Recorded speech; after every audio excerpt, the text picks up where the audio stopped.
বন্ধুরা, আমার রাত অনেক হয়ে গেছে, আর যে বিষয়ে আলোচনা দেওয়া হয়েছে সেটা বোঝার মতো একটা বিষয়। এই ঘুম ঘুম চোখ নিয়ে এটা বলাও মুশকিল। প্রায় 11:30। আপনারা কতক্ষণ থাকবেন?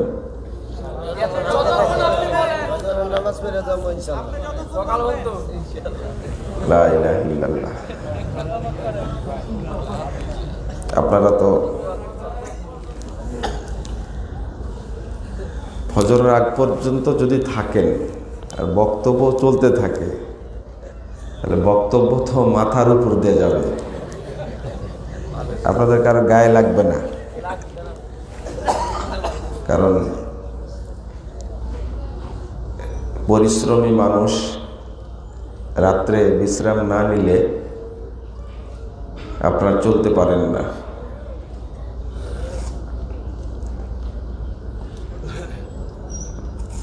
প্রথমত দুইটা বিষয় আপনার দৃষ্টি আকর্ষণ করি। 1 নম্বর,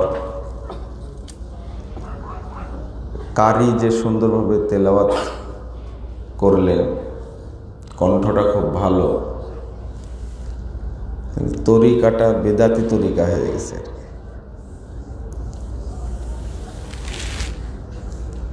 প্রথমে মনে হয় রেগে গেছেন, গেটে ঢুকতে দেখছি 1-5 করলি। তো অবশ্য বয়স্ক মানুষ, তার মাথা থেকে টুপিটা নিয়ে নিয়েছি, পরে অবশ্য টাকা দিয়ে দিছি, আলহামদুলিল্লাহ। তারপরে কিছু বিষয় আপনাদের মাঝ থেকে চেঞ্জ করতে হবে। অনেকেই না জেনে তেলাওয়াত করে, খুব কণ্ঠ সুন্দর, তেলাওয়াতের পরে বলে দেয় সাদাকাল্লাহুল আযীম, বলে না? এখানকার ছাত্ররা বলে নাকি? না না, নাই, এখানকার ছাত্ররা বলে না, আলহামদুলিল্লাহ। ছাত্র যারা আছো তাদেরকে বলছি, জীবনে যতদিন বেঁচে থাকবে তেলাওয়াত করলে তেলাওয়াত শেষে কোনোদিন সাদাকাল্লাহুল আযীম বলবা না। 1। 2 নম্বর, তেলাওয়াত শুনে আল্লাহু আকবার বলা এটা ঠিক না। এটা মিশরীয় বেদাত। কোথাকার বেদাত এটা? এটা যে বললাম, কালকে মনে হয় এটা ভাইরাল হয়ে যাবে, তাই না? আমি 2013 সালে লিখে রাখছি জাল হাদিসের কবলে রাসূল সাল্লাল্লাহু আলাইহি ওয়াসাল্লাম সালাত, এই বইটার মধ্যে কেরাতের জবাবের আলোচনা লিখে রাখছি। বিশেষ করে শেষের সূরাগুলো তেলাওয়াতে, এই যে কোনো আয়াত পাঠ করলে আল্লাহু আকবার বলতে হবে, এটা আসলে বেদাত। এর পক্ষে কোনো জাল হাদিসও নাই। তবে শেষের সূরাগুলোর পরে আল্লাহু আকবার বলার যে হাদিসটা আসছে, এই হাদিসটা একেবারে বাজে, মুনকার হাদিস, এটা গ্রহণযোগ্য নয়। আর কালামুল্লাহ যেটা, সেটা একটার সাথে আরেকটা মিলিয়ে পড়াটা ঠিক না। এমনভাবে পড়তে হবে যেন মানুষ বুঝতে পারে।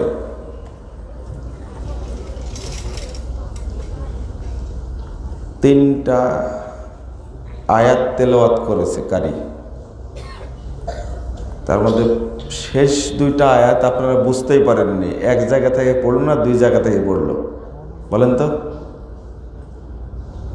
খেয়াল করেননি? সুর তো খুব চমৎকার, এটাই আপনারা বিমোহিত হয়ে গেছেন আর কি।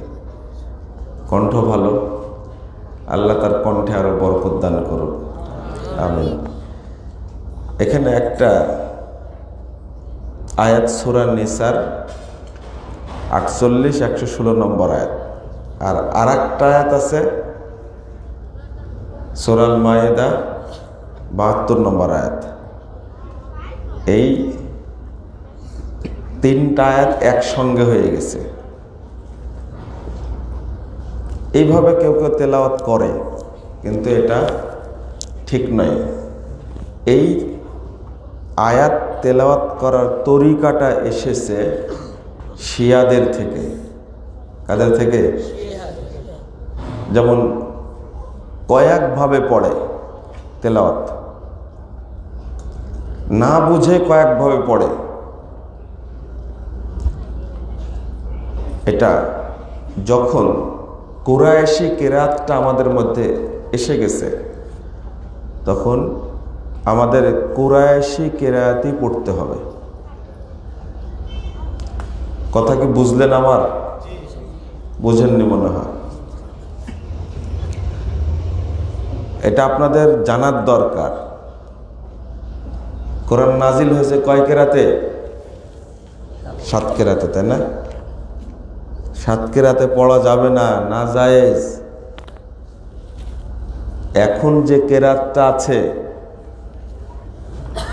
যেটা ওসমান রাদিয়াল্লাহু আনহু সবগুলো পুড়িয়ে দিয়ে একটা কেরাত রাখছেন, সেটা কুরাইশি কেরাত। এর বাহিরে তেলাওয়াত করা, কিন্তু এটা করে শিয়ারা। কারা করে? শিয়ারা করে। এবার আরেকটা মাসালা বলি, এই কুরআনই যদি 7 কেরাতের মধ্যে কুরাইশি কেরাত ছাড়া অন্য কেরাতে তেলাওয়াত না করা যায়, তো বাংলা উচ্চারণ করে পড়া যাবে? বুঝেননি কথা? আমার ভাষাটা বুঝেন আগে। যেটা নাজিলি হয়েছে কয় কেরাতে? 7 কেরাতে। এখন পড়া যায় শুধু 1 কেরাত, কুরাইশি কেরাত। অন্য কেরাতগুলো পড়া উচিত না। তাহলে কোরআন কি বাংলা ভাষায় উচ্চারণ করে পড়া যাবে? ইংরেজি ভাষায় উচ্চারণ করে পড়া যাবে? কোনো ভাষাই চলবে না। আরবি ভাষার অন্য কেরাতই যদি না চলে, তাহলে এই কালামুল্লাহ কি অন্য ভাষায় উচ্চারণ করে পড়া কি জায়েজ? হারাম।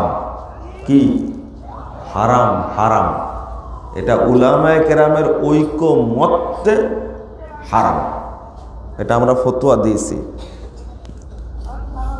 বাংলাদেশে বহু মানুষ দেখেন, শরীয়তকে ছোট করতে করতে করতে এত ছোট করেছে, রিটায়ার্ড হয়ে গেছে, চামড়া ঢিল হয়ে গেছে। কোরআন তো পড়া শিখেনি, কোরআন পড়া শিখেনি। এখন যেহেতু মরার টাইম আসছে, কোরআন কিনেছে বাজার থেকে, উচ্চারণ করা আছে। যারা বাংলা উচ্চারণ করে কোরআন ছাপায় ব্যবসা করছে, তারা হারামখোর। যারা বাংলা উচ্চারণ করে কোরআন ছাপায় বিক্রি করছে, ব্যবসা করছে, তারা হারামখোর। তারা হারাম কাজ করেছে। কোরআন অন্য কোনো ভাষায় উচ্চারণ করে পড়া যাবে না, বরং কি হারাম। এটা কথা মনে থাকবে। শিখতে হবে। আরবি না শিখেন আপনি, কিন্তু আপনাকে কোরআন তেলাওয়াত করার জন্য আরবি শিখতে হবে, আরবি ভাষাতেই পড়তে হবে।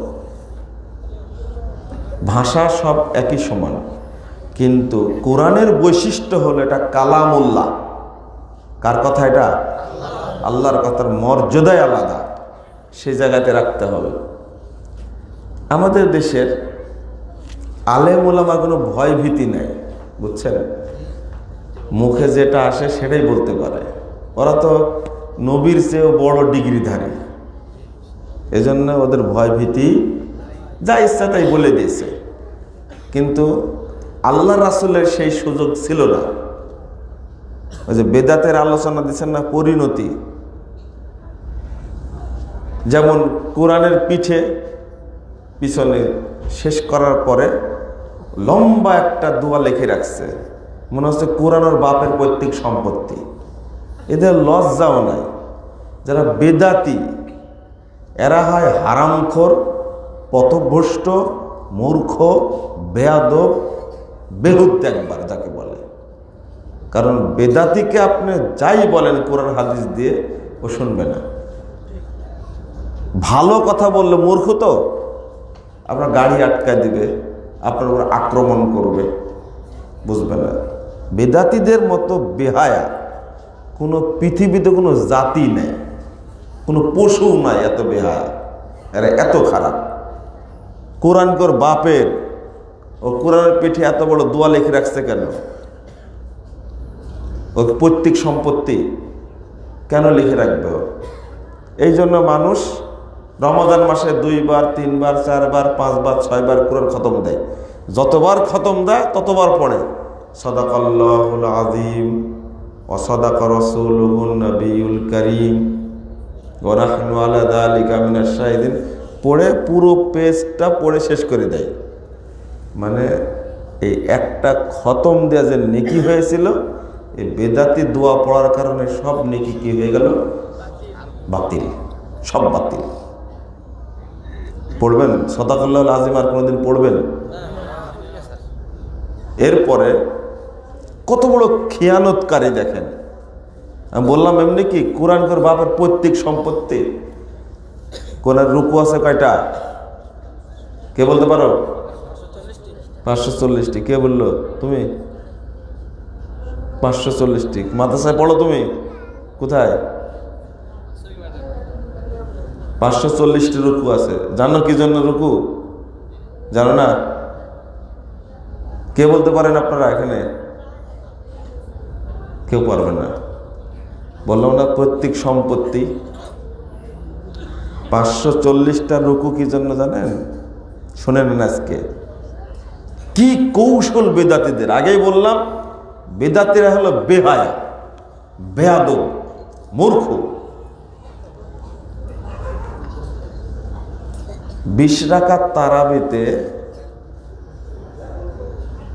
প্রতি রাকাতে 1 পৃষ্ঠা করে পড়তে হয়।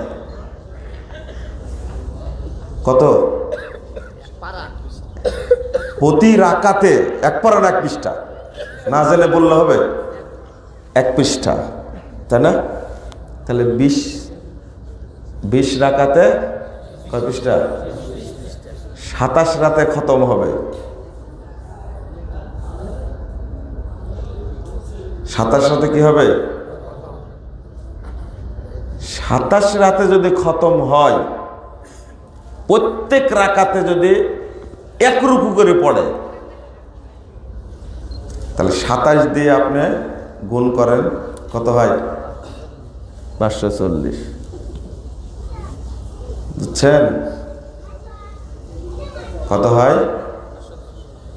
540। তাহলে 20 দিয়ে, মানে 20 রাকাতে 20 রুকু পড়ে। আমার কাছে তো মোবাইল আছে, তা চার্জ নাই। 20 দিয়ে সবার হাতে মোবাইল আছে না? কত হচ্ছে? আপনি কথা বলবেন না।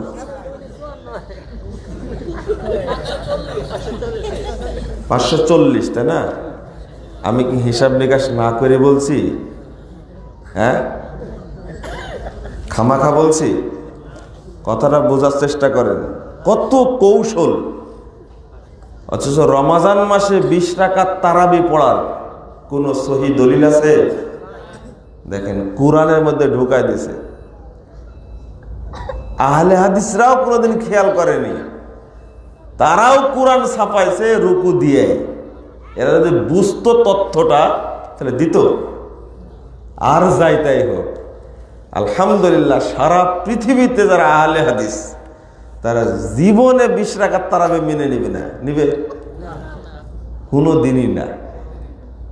ডাইরেক্ট বড় বড় বিদ্বান বেদাত বলে দিছে 20 রাকাত তারাবিকে। নির্দিষ্টভাবে 20 রাকাত নির্ধারণ করাটা অনেক বিদ্বান বেদাত বলেছে। যদি এই তথ্যটা জানতো প্রতি রাকাতে পড়বে কয় রুকু? 1 রুকু। তাহলে 20 রাকাতে কয় রুকু হলো? 20 রুকু। খতম হবে কোন দিন? 27 তারিখ খতম দেয় না? এই 27 তারিখে খতম দেওয়া এটা একটা বেদাত, তাই না? কদরের রাত্রি কয়টা? আল্লাহ রাসূল কয়টা জাগতে বলেছেন? 5টা। তো 27 তারিখ নির্ধারণ করলো কেন? রাগ করছেন আপনারা? রাগ করেন, আমার যায় আসে না। যেমন আমাকে বসায় রাখছিলেন আপনারা, আপনাদের যায় আসেনি। কয় ঘন্টা বসা রাখছেন? 2.5 ঘন্টা বসা রাখছেন, ঘুমাতেও দেননি, আবার দাওয়াত দিয়ে প্রত্যেক বছরে দিব ইনশাআল্লাহ। সম্পর্কে নানা লাগে। এবার শোনেন, বিষয়টা ভালো করে বুঝার চেষ্টা করেন। কোরআনের উপরে অত্যাচার কিভাবে করা হয়েছে? বললাম বাপের প্রত্যেক সম্পত্তি কোরআনের মধ্যে ঢুকাবে কেন? রুকু ওর মতো ওরা করুক। এরপরে কোরআনের সেজদা আছে কয়টা? 15টা। এই ছেলে কয়টা সেজদা বলো তো? সঠিকটা বলো। না, বলেছে 14টা। কোরআনের মোট সাজদা হলো 15টা। এরা লিখে রাখছে, একটা নাম্বারিং করেনি, এরা নাম্বারিং করেনি। একটা সেজদা সূরা হজ্জের দ্বিতীয় সেজদাটাকে নাম্বারিং করেনি, শেষে নাম্বারিং করেছে গিয়ে সূরা আলাক। এখানে নাম্বারিং করতে গিয়ে 14 লিখছে, অথচ হবে কয়টা? 15টা। এই সূরা হজ্জের দ্বিতীয় সাজদার এই জায়গাতে লিখছে ইনদা শাফিঈ। মনে হচ্ছে বাপ তৈরি করেছে কোরআন। আচ্ছা, কোরআন আগে নাজিল হয়েছে না ইমাম শাফির আগে জন্ম হয়েছে বলেন তো? কোরআনের মধ্যে ইমাম শাফির নাম কেন? এক গাধা বক্তা আছে বলছে যে আবু হানিফার নামও কোরআনের মধ্যে আছে। ওকে বাথরুমে ফেলে দেয়, মারতে হবে, বুঝছেন? নাহলে ফাঁসি দেয়া মরলে তাড়াতাড়ি মারবে, গুলি করে মরলে কি বাথরুমের হাউজে ফেলে মারতে হবে ওকে, গু খাতে খাতে মরুক। বিয়াদব কাকে বলে? এটা কোরআনের সাথে বিয়াদব একটা। ইন্নী ওয়াজ্জাহাতু ওয়াজহি লিল্লাযী ফাতারাস সামাওয়াতি ওয়াল আরদি, এই দেখেন হানিফা আছে এখানে। হানিফার মুখ থেকে আবু হানিফা। গাঁজা কি পরিমাণ খাওয়া খাইছে আপনি চিন্তা করেন। এই মাতালকে কোথায় ফেলতে হবে বলেন দেখি? বেয়াদব। কয়টা? একটা আয়াত পড়েছে, 3-4টা আয়াত পড়েছে। ইন্না ইব্রাহিমা কানা উম্মাতান কানিতান লিল্লাহি কি হানিফা। তাহলে কয়টা আয়াত আছে চিন্তা করেন। নাউযুবিল্লাহ, নাউযুবিল্লাহ, নাউযুবিল্লাহ। এমনি বললাম, ওকে পুড়ায় মারা যাবে না। এই সমস্ত বক্তা দিয়ে কি হবে বলেন দেখি? আর কিছু হারামখোর করছে কি, কোরআনের আগে তাবিজের নকশা বসাইছে। কিসের? তাবিজের। মনে হচ্ছে কোরআন ওকে ব্যবসা করার জন্য পাঠানো হয়েছে। তাবিজ বিক্রি করো, আর ব্যবসা করো, আর রুজি সংগ্রহ করো। আমি এক বক্তব্য শুরু করলাম, চলে গেছে আর একদিকে। তাহলে আর একটা, এটা গেল শেষ, এটা শেষ। বিস্তারিত জেনে নেবেন। আরো দুর্নীতি হয়েছে এই কোরআনের উপরে, আরো দুর্নীতি হয়েছে। আমি এক জায়গায় লিখে রাখছি সিরিয়াল। এই যে দান করার যে আপনাদের স্বভাব, আলহামদুলিল্লাহ কিছু মানুষ তো চেঞ্জ হচ্ছে। আজকে সকালে একজন মহিলা বলছেন যে আপনার মাদ্রাসায় আমি কিছু দান করব, তবে আমি নাম বলবো না। বলেন না আপনি, কেমনে টাকাটা দান করলে তো এন্ট্রি করা লাগবে, তাই না? তো সে এন্ট্রি করারও দরকার নাই, এমনি লিখবেন আল্লাহর এক বান্দি, তাও ভালো, আলহামদুলিল্লাহ। নাম বলবে না, কারণ কোনো গোপন জিনিস নাই, মানুষের কোনো গোপন ইবাদত নাই। আছে? কে দান করলো আমি জানতে পারলাম না, মনে করেন নামটাও বললো না, তাহলে জানলো কে? সরাসরি এটা আল্লাহ জানেছে, যেহেতু আমিও জানতে পারলাম না। তবে একজন মানুষ মহিলা দান করেছে এতটুকু বুঝতে পারলাম। আসলে দান তো আপনারা অনেকেই করেন, কিন্তু নাম বলার পরে এই যে ভাই যে ধরে আল্লাহ আকবার মারতেছে, হ্যাঁ, এই একটা গতি আছে। কিন্তু আমি এখানে যদি 1 ঘন্টা বসে দান চাই, আপনারা দিবেন না আমাকে।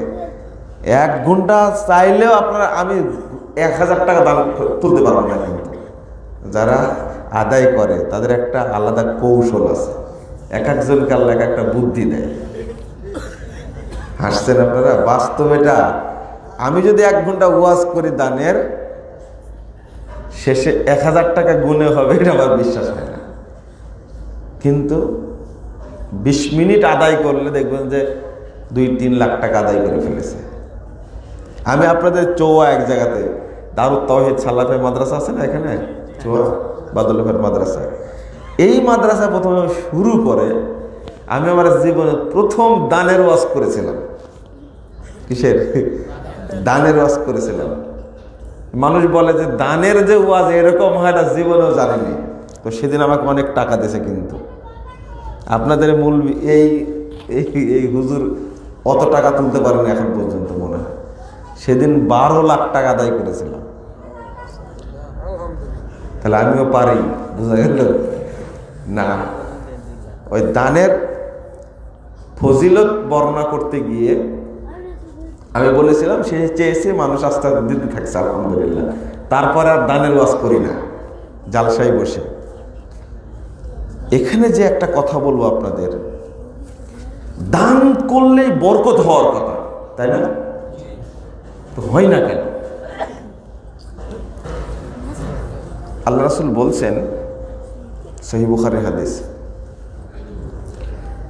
ইন্নাল মাল হুলবুন খদিরুন, মালটা হলো কি মিষ্টি, খুব রুচিকর মালটা। মান আখাযাহা বিসাখাওয়াতি নাফসিন বুরিকা লাহু ফি, এই মালটা যে গ্রহণ করবে একবারে উদারতার সাথে, ওই মালে আল্লাহ বরকত দান করবে। ওমান আখাযাহা বিইশরাফি নাফসিন লাম ইউবারিক লাহু ফি, আর যে এই মালটা গ্রহণ করবে কৃপণতার সাথে, মানে এই যে কতক্ষণ 1 ঘন্টার বেশি ওয়াজ করেছে, করে মনটা নরম করেছে, এই 1 ঘন্টা যাবত বসে আছে, শেষ বেলাতেও দিচ্ছে, বুঝেননি কথা? শেষে গিয়েও দিচ্ছে, মানে এতক্ষণ বসেছিল দেব না দেব না দেব না দেব না, কিন্তু বক্তা ওই রকম না দেওয়া পর্যন্ত ছাড় দেব না, শেষ ডোজটা দেবে আপনাকে, যাতে। এটা কিন্তু বিশাল একটা টেকনিক। আপনাকে কথা দিয়ে 2টা খাবার দিয়ে বিদায় দিতে মানুষ রাজি, টাকা বের করবে, বুঝছেন? মহিলারা সবচেয়ে কৃপণ বেশি হয়। বক্তা ওয়াজ করে মহিলাদেরকে এমন গলায় দেয়, কানের দুল পর্যন্ত দিয়ে দেয়, তাই না? চিন্তা করেন না, ঠিক না বললেও ঠিক তো। এটা আমিও কিছু বুঝি, মানুষ তো দেয়, কিন্তু আপনাকে এত কসলায় যদি টাকা বের করতে হয়, আপনি কি মনে করেন এখানে বরকত হবে? কি মনে হয় আপনার, বলেন তো দেখি। আর যদি মনে থাকে যে লিস্টটা করা হয়েছে, আমি 2 লাখ দিয়েছি, আমি 2000, 5000, 10,000 দিয়েছি, এটা পড়ুক, নামটা পড়ুক, এই হেফজখানায় রফিকুল ইসলাম মাস্টার, তিনি 50,000 দিয়েছেন, এইটা যদি না বলে, আপনার মনটা খারাপ হয়ে যায় যদি, তো বলেন তো এই 50,000 টাকা দিয়ে আপনার তেমন কোনো লাভ হবে, বরকত হবে? বরকত তো দূরের কথা, কবুল হওয়াতে সমস্যা আছে। এই মাদ্রাসা মার খায় যাবে মনে হয়, তাই না? না, একজন দরিদ্র মানুষ যদি দান করে আর আল্লাহ যদি ওই জায়গায় বরকত দান করে, ইনশাআল্লাহ এই মাদ্রাসা অনেক বড় হয়ে যাবে। বরকতের দরকার, কথা বুঝতে পারলেন? তে চুপে চুপে দেওয়া যায় না। আল্লাহ রাসূল বলছেন 3168 নম্বর হাদিস, শুআবুল ঈমানের মধ্যে এসেছে, বাইহাকির হাদিসের সনদ সহিহ, সাদাকাতুস সির তুতফিউ গাদাবার রব। হাদিসে তুতফিউ শব্দটা আসছে এক জায়গায় না, যখনই সাদাকার কথা আসছে পাপ মাপ হওয়ার জন্য, আল্লাহর রাগ পানি হওয়ার জন্য এবং জাহান্নামের আগুন নিভিয়ে দেওয়ার জন্য তুতফেউ শব্দ ব্যবহার হয়েছে। তুতফেউ মানে কি জানেন? সুইচ অফ করা। একটা বাল্ব জ্বলছে, বাল্বটা নিভাতে কয় মিনিট সময় লাগবে? 1 সেকেন্ড লাগবে? আরো কম লাগবে, আরো কম লাগবে। জাস্ট সুইচটা অফ করলেন, সাথে সাথে বাতি কি, বাল্বটা নিভে গেল। সাদাকার পাওয়ার এত বেশি, এত বেশি। 614 নম্বর হাদিস তিরমিজির মধ্যে এসেছে, আল্লাহ রাসূল বলছেন, ইন্না সাদাকাতা লা তুতফিউ যুনুব কামা ইউতফিউল মা আন-নার। পানি যেমন আগুনকে নিভিয়ে দেয়, ঠিক সাদাকা ফু দিয়ে পাপকে অনুরূপ নিভিয়ে দেয়। মানে পাপী ব্যক্তি সাদাকা দিলে পাপ মাপ হতে অতটুকু সময় লাগে একটা বাতি নিভাতে যতটুকু সময় লাগে। এখানে তুতফেউ। আর একটা বললাম যেটা গোপনে দান করা মাত্রই আল্লাহর মানে যতই রাগ থাক না কেন ওই ব্যক্তির উপরে, আল্লাহ রাগান্বিত। গোপনে দান করার সাথে সাথে আল্লাহ তার উপরে খুশি হয়ে যান। আর একটা হাদিস আসছে, ইন্না সাদাকাতা লা তুতফিউ আন আহলি হারাল কুবুর। কবরে বাপকে মাটি দেওয়া আছে, মাকে মাটি দেওয়া আছে, কারো স্ত্রীকে, কারো স্বামীকে মাটি দেওয়া আছে, কবরে আগুন দাও দাও করে জ্বলছে, আপনি জানেন না। রাসূল সাল্লাল্লাহু আলাইহি ওয়াসাল্লাম বলেছেন, সাদাকা দেওয়া মাত্রই যেমন বাতি নিভে যায়, জাহান্নামের আগুন ধপ করে নিভে যাবে দেওয়া মাত্রই। কিন্তু দিতে হবে কি, কি জন্য? গোপনে। কিভাবে দিতে হবে? গোপনে দিবেন। ডান হাতে দিবেন, বাম হাত জানবে না। তো স্ত্রীর সাথে পরামর্শ করা যাবে, ছেলের সাথে, সভাপতির সাথে? তাহলে বক্তাকে এরকম ঠকান কেন আপনারা? দানের এই যে বললাম যে ফজিলতটা, আল্লাহ যারা অন্তরে কবুল করবে সেই প্রতিষ্ঠানের জন্য দিয়ে দেবে ইনশাআল্লাহ, তাই না? সবাই 1 টাকা করে দিয়ে যাবেন। দেননি কে কে বলেন তো, হাত তুলে তো দেখি। দেননি কে কে? একবারে দেননি আপনারা? আচ্ছা ঠিক আছে, আমিও দেইনি, কিন্তু আমি হাত তুলছি, তুলে নেবার।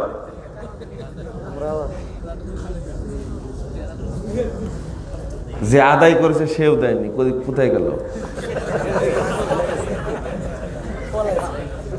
আচ্ছা থামেন, তো আমরা দিব তো ইনশাল্লাহ। এখন আর রুমাল না, এখানে দিয়ে যেতে হবে। কিসের রুমাল? ভিক্ষা করার কি দরকার? এখানে দিয়ে যাবেন তো ইনশাল্লাহ। কার কার কাছে টাকা নাই? 1 টাকা নাই কার কাছে? হাত তুলেন। তুললো তো, কোনো সমস্যা না, ওই যে তুলেছে। ওর কাছে নাই। 1 2 3 4 5 6 জনের কাছে নাই। এর কাছেও নাই। 7 জন। বাকি জনের কাছে আছে তো? আমি কয় টাকা চাইছি? 1 টাকা। এর বেশি চাইছি? নাই। ও 1 টাকার বেশি আছে। বিপদ হয়ে গেল তো। 1 টাকার কয়েন তো পাওয়া যায় না? আমার পকেটে ছিল, নাই। আমি যেটা বুঝাতে, ফকিরও নেয় না 1 টাকা, সেটাও আমি জানি। ফকির 1 টাকা নেয় না। আপনাদের ফকির তো, আপনাদের ফকির মানে আপনাদের ঢাকার ফকির। আমি আদায় করা শুরু করিনি তো। 3 টাকা হয়েছে তো, 3000 টাকা। আল্লাহ এই ব্যক্তির জন্য আমি দোয়া করছি, তুমি এমন বরকত দাও যেন এটা 3 কোটি টাকা হয়ে যায়। এই যে দোয়াটা করেছি, আপনাদের আগের বক্তা যে ওয়াজ করেছে এই দোয়া একবারও করেনি, ঠিক করছে? বক্তাদের একটা টার্গেট আছে, আদায় করে না 2-3 লাখ টাকা, কিন্তু পাথে দেয় 5000 টাকা। ওকে অন্তর থেকে আদায় করে? আমি যা বলি একবারে বাস্তব, কারণ আদায়কারী বক্তাদের সাথে আমাদের কথা হয় যে ভাই কত পরিশ্রম করলাম, বিদেশ হয়ে 5000 টাকা দিয়েছে, আমার ভাড়াই হবে না। আমি এখন চাইনি তো, একটু পরে চাইবো। টাকা এখানে থাক, আপনারা কেউ যদি যেতে চান এখান থেকে 1 টাকা দিয়ে যান আমাকে। আবার 1 টাকা বললাম, তাই না? এখানে রাখেন, আল্লাহ যেন কবুল করে। আমিন। এখানে দোয়া করতে হবে। আমি আজকে চেয়েছিলাম, মানসিকভাবে প্রস্তুত ছিলাম যে হাফেজে কোরআনের যে মর্যাদা এটা বলার, কিন্তু আমাকে বলতে দেয় না, বুঝছেন? দিবে এই শেষ রাত্রিতে, আর যেটা বলতে চাই সেটা বলতে দেয় না। যাক, আপনারা এই প্রতিষ্ঠানের জন্য যার যতটুকু সামর্থ্য, আমি বলবো না 10 লাখ টাকা দেন, 10,000 টাকা দেন, 5,000, এটা বলবো না আমি। কারণ এখানে কোনো দরিদ্র লোক থাকতে পারে যার 1 টাকাতে এত বরকত হবে, 1 টাকায় আল্লাহ 1 কোটি টাকা করে দেবে, এটা বিশ্বাসী। আমি চোখে দেখতে পেয়েছি এটা, এই জন্য বলছি। দিয়ে যাবেন ইনশাল্লাহ। আরে 4-5 জন দিয়ে যেতে পারেন, দিবেন না? 5 জন হলো, তাই না? 7 জন। 7 জনের 70টা আমি দিয়ে দিই। আপনি দিয়ে দেবেন না? আমি দিব, এটা এই জন্য জিজ্ঞেস করেছি। আপনি তো আগে বলেননি। হ্যাঁ, আচ্ছা ঠিক আছে, আপনিও দিবেন, আমিও দিবেন। 100 টাকা, মাশাআল্লাহ। দেখেন, আলহামদুলিল্লাহ, তাদের পক্ষ থেকে 100 টাকা দিল। আল্লাহ যেন কবুল করেন। এখানে একটা জিনিস বলে রাখি, দান কবুল হয় না কেন, তাই না? আমার একটা বক্তব্য আছে, দান কবুল না হওয়ার কারণ,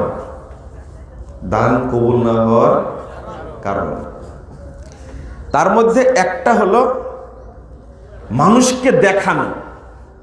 মানুষকে কি দেখানো? আমি এত টাকা দান করেছি। একজন 2000 টাকা দান করেছে, তো লিস্টের মধ্যে নামটা ভুলে উঠেনি, এমন রাগা রাখছে, আগামী বছর আসো দান নিতে, তোমাকে সাইজ করব, বুঝছেন? এই যে মানুষের মানসিকতা, ওর 2000 টাকা না হলে মাদ্রাসা চলবে না, মসজিদ চলবে না। ওর হিসাব নিকাশ দেখেন আগে। তাহলে ও আল্লাহর সন্তুষ্টির জন্য দেয়নি, দিয়েছে কি তার আত্মার সন্তুষ্টির জন্য। মানুষের কাছে নামটা প্রকাশ করবে, আর কি মানুষ বলবে কি যাক 2000 টাকা ও দিছে। আর অধিকাংশ মানুষেরই টাকা হারাম। কি হারাম? হারাম টাকা দান করাও হারাম। আজকে যদি আগে যদি না জানতেন, আজকে জেনে নেন। হারাম টাকা দান করা জায়েজ না না জায়েজ? হারাম টাকা দান করা যাবে না। বিশেষ করে মসজিদে যদি কেউ দান করে তাহলে উল্টা পাপ হবে। কি হবে? পাপ হবে। কারণ এই মাসালা না, যেহেতু সুদের টাকা মসজিদে দিয়েছে, যেহেতু সুদের টাকা মসজিদে দিয়েছে এই জন্য মসজিদে নামাজ হবে না, এই ফতোয়া না। কিন্তু ফতোয়া কি? যে হারাম টাকা মসজিদে দিয়েছে তার উল্টা কি হবে? নেকি তো হবে না, কি হবে? পাপ হবে। নাউজুবিল্লাহ, নাউজুবিল্লাহ। তো আমাদের সাদাকা কবুল না হওয়ার আরেকটা অন্যতম কারণ, টাকা হালাল, উদ্দেশ্য ভালো, যে জায়গায় দিচ্ছে এই জায়গায় হলো বেদাতি জায়গা। হয় মসজিদ বেদাতি, নাহলে মাদ্রাসা বেদাতি, এতিমখানা বেদাতি। একজন লোক আমাকে বলছে, ভাই এতে ছোট ছোট বাচ্চা খেতে পায় না, তো ওখানে দিলে সমস্যা কি?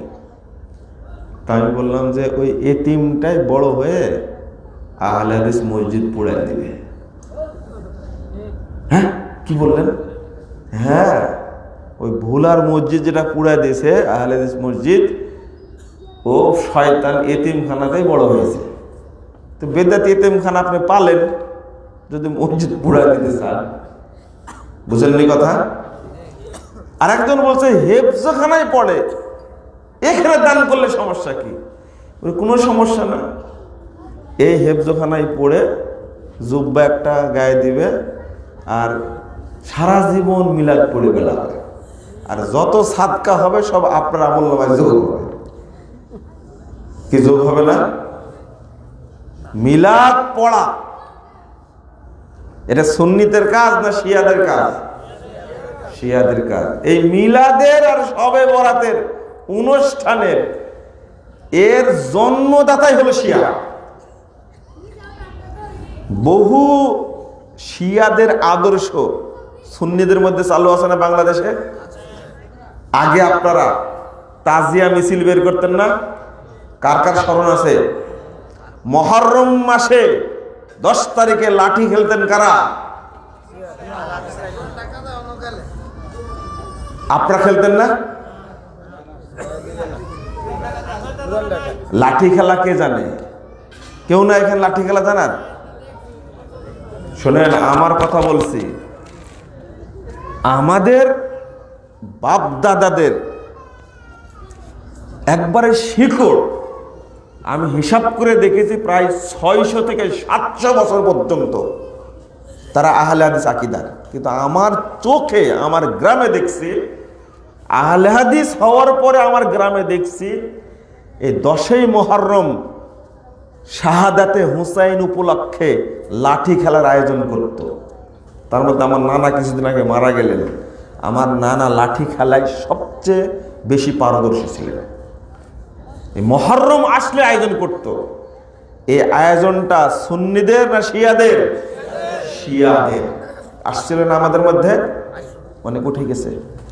এখনো এই মিলাদ আছে, এটা মুসলিম সমাজ থেকে এই শিয়াদের নীতি ঝাঁটা পিটা করে পাঠাতে বিদায় করা লাগবে। এটা শবে বরাতের নীতি আসবে কয়েকদিন পরে, তাই না? এটা একটা বিদাতি নীতি। শবে বরাতের অনুষ্ঠান, সারা রাত ইবাদত করার যে অনুষ্ঠান, এটা কিন্তু সুন্নিদের নীতি না, এটা শিয়াদের নীতি। আপনার নাম কি? মাহমুদুল হাসান। হাসান কেন যোগ হলো? নাম কি? মোহাম্মদ আলী। কেন যোগ হলো আলী? তোমার নাম কি? মুজাফফর হুসাইন। তো মুজাফফরের সাথে হুসাইন যোগ হলো কেন? তোমার নাম কি? কানিস ফাতেমা। তো ফাতেমার সাথে কানিস যোগ হলো কেন? আমরা বলি হুসাইন রাদিয়াল্লাহু আনহু, কিন্তু আপনাদের মধ্যে প্রচলিত আছে ইমাম হাসান, ইমাম হুসাইন। এটা যোগ লাগাইছে কারা? শিয়ারা। কতটা নিবেন আপনি? কেন আমার নাম কেন হতে পারল না? মুজাফফর ওমর কেন হলো? মুজাফফর হুসাইন, হযরত আলী, মোহাম্মদ আলী, হাসান, কি জন্য হলো? এটা হলো শিয়াদের প্রভাব। এই উপমহাদেশটা দীর্ঘদিন যারা শাসন করেছে তারা সবাই ছিল কি? শিয়া। এই জন্য শিয়াদের প্রভাবটা আমাদের মধ্যে বেশি পড়ে গেছে। তো আমি যেটা এখানে বলতে গেছিলাম, কি বলছে গেছিলাম মনে আছে? ভুলে গেছেন? হ্যাঁ, না, লাঠির কাছে গেছিলাম। এই যে চালু আছে সুন্নিদের মধ্যে, যেগুলো চালু আছে, হ্যাঁ, মিলাদ, এইগুলো করা যাবে না। আল্লাহ আমাদেরকে হেফাজত করুন, আমিন। আমি এগুলো বললেই মানুষ বেশি ক্ষেপে যায়, বুঝছেন? এই যে শিয়াদের পাক পাঞ্জাতন সুন্নিদের মধ্যে বিরাজ করছে, তাই না? 10ই মুহররম যে বিশাল মিছিল বের করা হয়, সুন্নিরা করে না? হোসাইন রাদিয়াল্লাহু আনহুর বড় কবর তৈরি করে পালকির উপরে চড়ায়া কোন কোন মিছিলে ঘাড়ে নিয়ে, এই যে ভুয়া কবর খাটিয়া ঘাড়ে করে নিয়ে মিছিল করে 10ই মুহররম। এটা দেখছেন না টিভিতে আপনারা? কারা করে এগুলো? সুন্নিরা করে। এই আদর্শটা কাদের? আসলে শিয়াদের।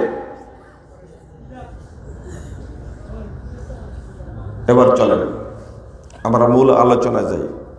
নড়ে চড়ে বসেন, একটু ঘুম তো ভাঙছে নাকি?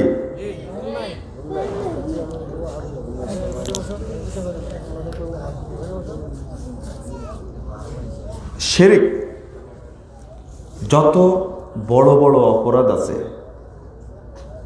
তার মধ্যে সবচেয়ে বড় অপরাধ শিরকের পাপটা। 13 নম্বর আয়াত সূরা লুকমানের মধ্যে আল্লাহ বলেছেন, ইন্না শিরকা লাযুলমুন আযীম।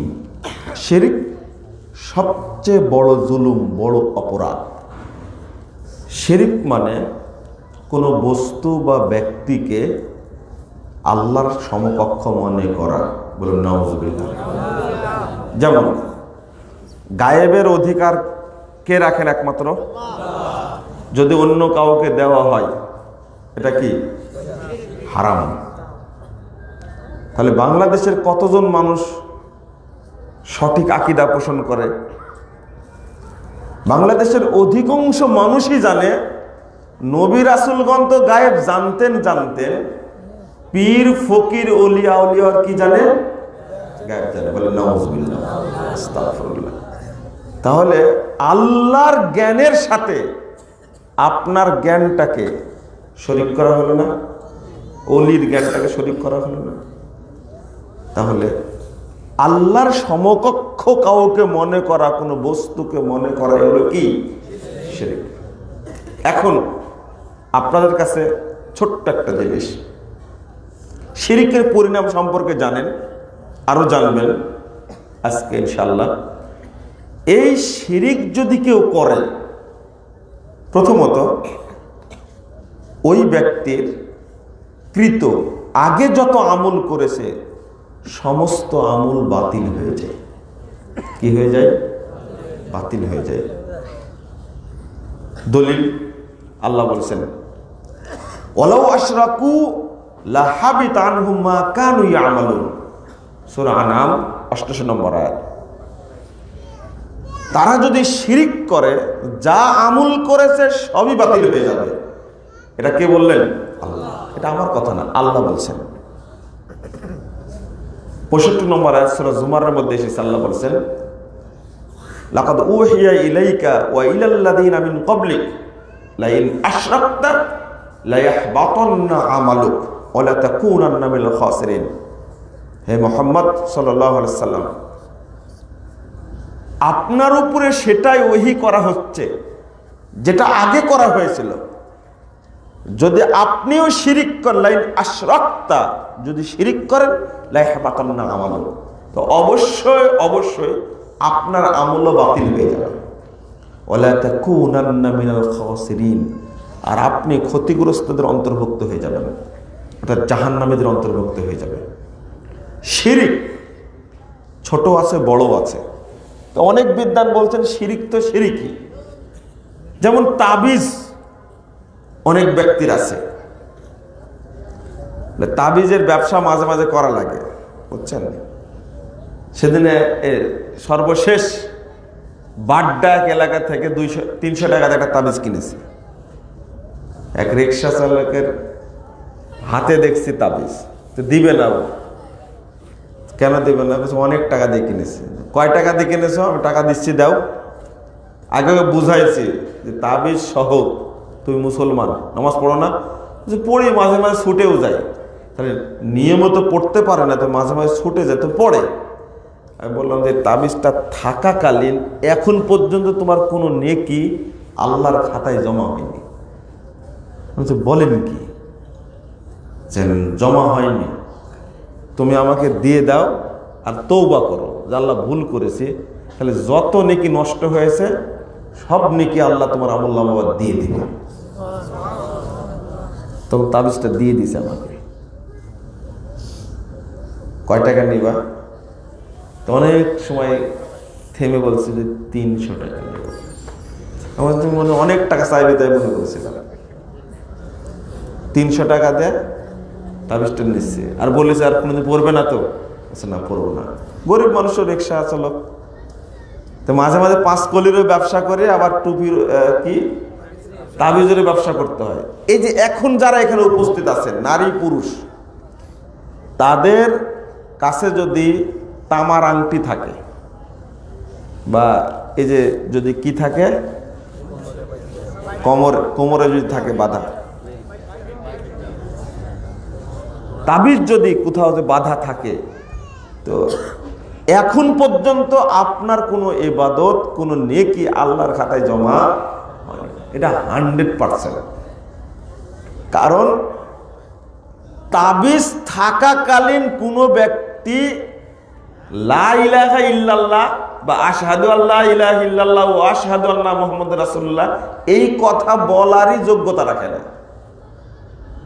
নামাজ তো দূরের কথা, তাবিজ থাকাকালীন কেউ বলতে পারবে না সুবহানাল্লাহ। তাবিজ মানুষকে অপবিত্র করে রাখে। কি করে রাখে? বলারই সুযোগ পাবে না।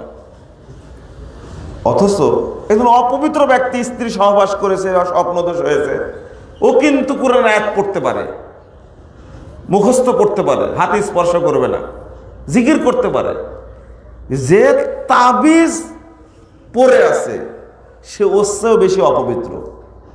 ও আয়াত পড়ুক, নামাজ পড়ুক, হজ করুক, যাকাত দিক, 3000 মসজিদ তৈরি করে দিক, আল্লাহর কোনো যায় আসে না। কারণ ওর শরীরে কি বাধা আছে? তাবিজ বাধা আছে। সে যেই হোক না কেন, তাবিজ বাধা অবস্থায় যদি কেউ মারা যায়, তাহলে ওকে জাহান্নাম থেকে বের করার কোনো সুপথ নেই। মনে করেন কোনো মৃত্যু ব্যক্তিকে আপনি গোসল করাবেন, তাই না? দেখলেন যে তাবিজ পরানো আছে, তোর জন্য আর দোয়া করা লাগবে না। বিনা দোয়াতে কি আপনি বলবেন যে এত কড়া কথা বললেন? আমি বলেছি কড়া কথা? আল্লাহ বললে আমার বলতে সমস্যা? তখন আর ওর জন্য দোয়া করা যাবে না, ওর জানাজা পড়ার দরকার নাই। বেটা তুমি তাবিজ নিয়ে মরে গেছো, তোমার ইমানই নাই। যে তাবিজ নিয়ে মরে তার ইমান থাকার কোনো সুযোগ আছে? আল্লাহ বলছেন দোয়া কার জন্য করতে হবে? দেখেন, রব্বানা ইগফির লানা ওয়া লিইখওয়ানিনাল্লাযীনা সাবাকুনা বিল ঈমান। আল্লাহ বলছেন সূরা হাশর 10 নম্বর আয়াত। শিরকের আলোচনা শুনবেন, জড়ো হয়ে যাবেন, বুঝে নেবার। আল্লাহ আপনি আমাদের ক্ষমা করুন আর আমাদের ওই সমস্ত ভাইদের ক্ষমা করুন যারা ঈমান নিয়ে মারা গেছে। তাহলে যারা ঈমান নিয়ে মারা যাবে বুঝবেন দোয়া তার জন্য চলবে। বুঝেননি? আপনার বাপও যদি মারা যায় মাজার পূজা করতে করতে, এই যে কিছুক্ষণ আগে এক ভাই, নাম হলো সজল, তার নাম রাখলাম আমি সাদিদ, বলছে যে আগে আমার আব্বা এই করতো সেই করতো, 2 বছর যাবত আব্বাকে হেদায়েত করেছে আল্লাহ বলে গেল। অনেক বাপ আছে এতই খাটাসের খাটাস, ছেলে বুঝাচ্ছে আব্বা দেওয়ানবাগের মুরিদ হওয়া যাবে না, দেওয়ানবাগী মানুষ না, সুর, তাও শুনে না, বরং উল্টা বলে যে মসজিদে নামাজ হবে না, দেওয়ানবাগের দরগায় গেলে নামাজ হবে। এই বাপ মারা গেলে ওর জন্য দোয়া করা যাবে? দোয়া করা টোটালি নিষেধ। আরে নিষেধ দোয়া করা, বুঝেননি মনে হয়? জায়েজ নাজায়েজ পরে, এটা নিষেধ। 113 নম্বর আয়াত সূরা তওবা, মা কানা লিন নাবিয়্যি ওয়াল্লাযীনা আমানু আন ইস্তাগফিরু লিল মুশরিকিন। মুশরিকের জন্য ক্ষমা চাইবে, এটা কোন নবীর কোন মুমিনের উচিত নয়। এটা নিষেধ হয়ে গেল না? আপনি কত বড় মুসলমান হয়েছেন, আল্লাহ রাসূলের চেয়ে বেশি? 976 নম্বর হাদিস, সহিহ মুসলিম খুলবেন। আল্লাহ রাসূল তার মায়ের কবর জিয়ারত করতে গেলেন, তো বলছে ইস্তাজানতু রব্বি, আমি আল্লাহর কাছে, রবের কাছে অনুমতি চাই না, আমি মায়ের জন্য কি চাইব? ক্ষমা চাইব। ফালাম ইউদানলি, আমাকে অনুমতি দেওয়া হলো মা আমেনা। হাদিসে আসছে বাকা ও আবকামান হাওলাহু, কবরের পাড়ে গিয়ে আল্লাহ রাসূল কাঁদতে লাগলেন ফুপিয়ে ফুপিয়ে, আর তার সাথে যারা ছিলেন সবাই কাঁদতে লাগলেন। সহিহ মুসলিমের হাদিস। কিন্তু আল্লাহকে বলতে পারলেন না, আল্লাহ তুমি আমার মাকে মাফ করো, এটা বলতে পারেননি। আল্লাহর রাসূল পারেননি, আর আপনার বাপ তো অনেক দূরের কথা, আপনি তো কিছুই জানেন না। দোয়া করতে পারবেন? দান করতে পারবেন? এটাই শিরিকের পরিণাম। এখন সাবধান হন। আপনারা বেশি ঘৃণা করেন যে গলায় দড়ে মরেছে তাকে। মানে ওই যে এক পাগল লাইভে এসে আত্মহত্যা করলো না, পাগল একটা, আপনারা কতই গালিগালাজ করতেছেন না, এই সেই ইত্যাদি, অথচ লোকটা কিন্তু কালেমা শাহাদাত পড়েই কি দেখেন মদ বিসমিল্লাহ বলে খাচ্ছে, বুঝলেন? এরপরে লোকটা উমরা করে আসছে, শুনেন, আত্মহত্যা করলো লোকটা। আপনারা তো মনে করেছেন তো ফিনারে জাহান্নামা খালিদিন নাকি? কে বলেছে এটা? কাবিরা গুনাহ করেছে, এর মাপ পাওয়ার সুযোগ আছে। সম্ভবত এই লোকের এক বেটা আছে, এক বিটি আছে, বউ এখনো বেঁচে আছে না, আগেই আউট হয়ে গেছে তা জানি না, তো বউ তো আছে এখনো, থামেন, অন্তত 3 জন আছে আপন, 3 জনের দোয়া করার। এই লোকের জন্য যে দোয়া করে, সাদকা করে, আল্লাহ রাব্বুল আলামিনকে ক্ষমা করে দিতে পারে। কিন্তু বেনামাজি বেটা, তোমার ক্ষমা না, খালি মরে দেখো। তোমার জন্য পৃথিবীর সব লোক যদি দোয়া করে, সাদকা করে, কোনো লাভ। তুমি তো মুশরিক, বেনামাজি কিন্তু মুশরিক, এটা জানেন? জানেন না তো আপনারা? বেনামাজি যেমন কাফের তেমন কি মুশরিক। 256 নম্বর হাদিসটা খুলে দেখেন আপনি, ইন্না বাইনাল আবদে ওয়াল কুফরে ওয়া শিরকে তারকাস সালাহ। অর্থাৎ কাফের, মুশরিক আর মুসলিমের মধ্যে পার্থক্য কি? সালাত। সালাত ছেড়ে দিলে কি হয়ে গেল? মুশরিক, কাফের হয়ে গেল। আর একটা হাদিস আসছে ইবনু মাজার মধ্যে, 1080 নম্বর হাদিস, আল্লাহ রাসূল বলেন মান তারাকাহা ফাকাদ আশরাকা, যে সালাত ছেড়ে দিল সে মুশরিক। সে কি? মুশরিক।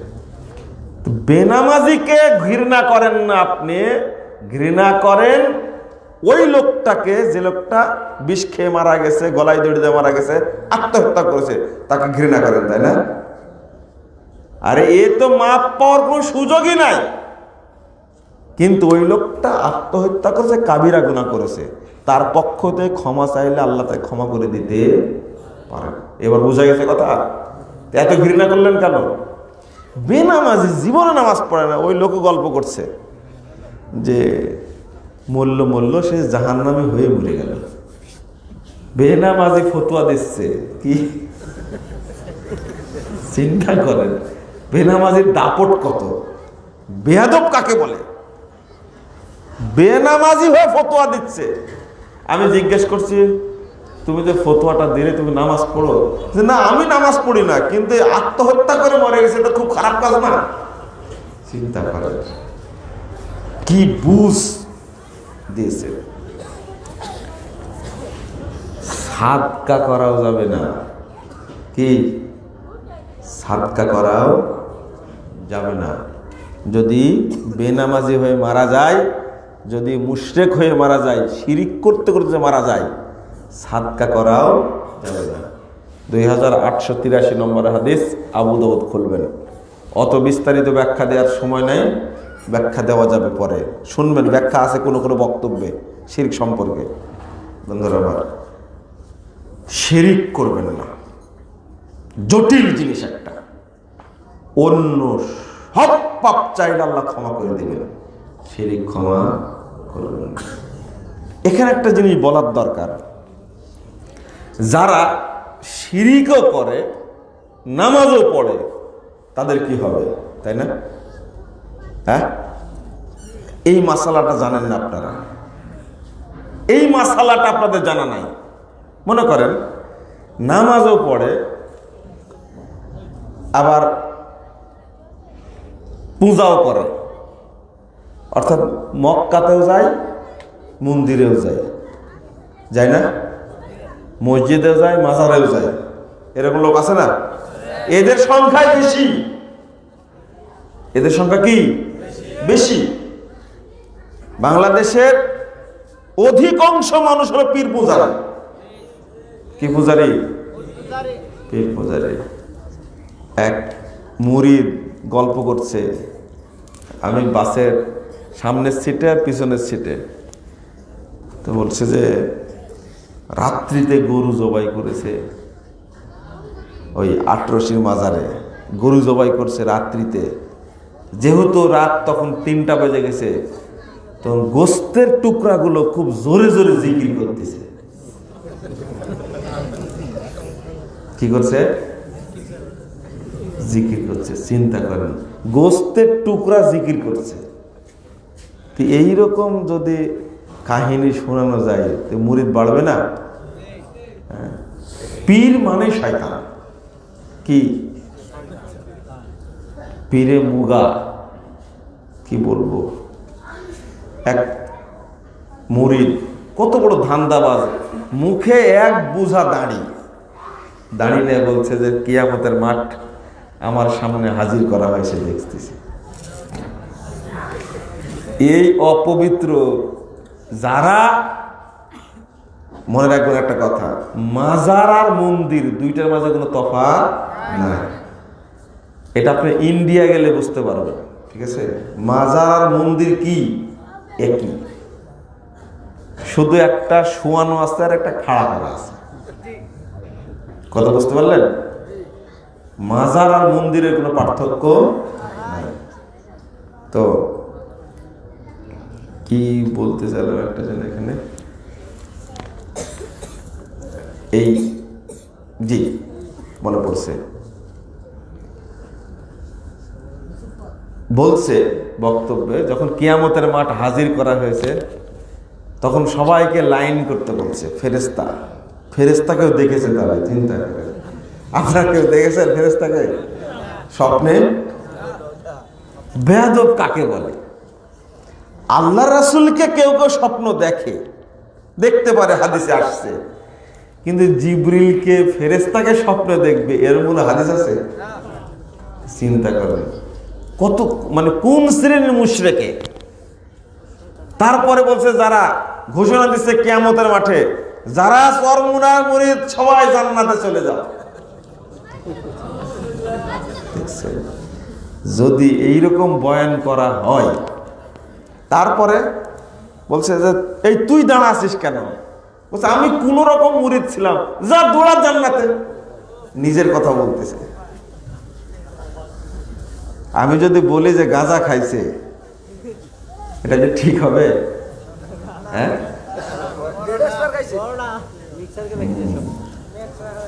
গাঁজার সাথে হিরোইন মিশাইছে, হিরোইনের সাথে ফেন্সিডিল মিশাইছে, ফেন্সিডিলের সাথে ইয়াবা গুঁড়া করে দিছে, দিয়ে তারপরে খাইছে।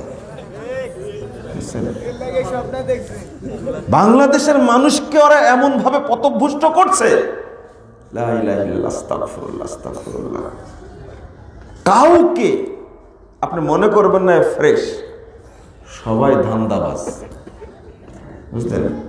এই পীর ফকিরের কাছে শিক্ষিত মানুষ যেতে পারে না।